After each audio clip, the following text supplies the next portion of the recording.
आज आपल्यासाठी मकर संक्रांतीच्या निमित्ताने मी पुरणपोळी घेऊन येत आहे। आता बघा कशी पुरणपोळी लाटण्याची पद्धत।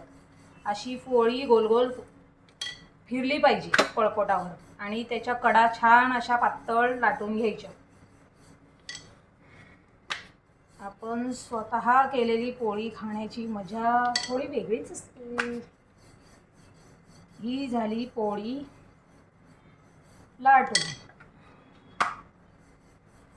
हे बघा, पुरणपोळी हा आपला पारंपरिक भारतीय लोकांचा विशेष खाद्य आहे। पुरणपोळीला हिंदू संस्कृतीमध्ये एक विशेष महत्त्व आहे। आता बघा पुरणाची पोळी अशी टाकायची।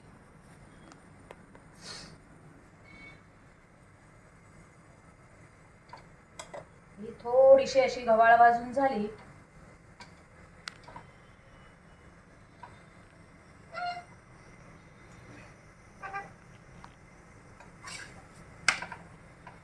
की तिला पलटी करायची।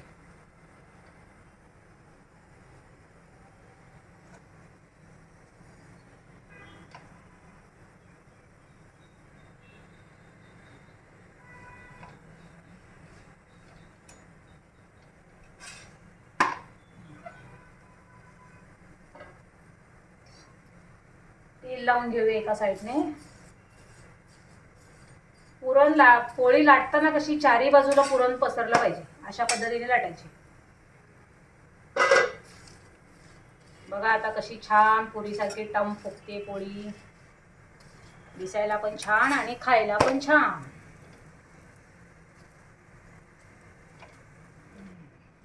खूप करपवायची नाही, जास्त भाजायची नाही, चारी बाजूने फिरून भाजून घ्यायची। ही झाली आपली पुरणपोळी। वा, मस्त स्वाद घ्या, आस्वाद घ्या, सणाचा आनंद द्विगुणित करा।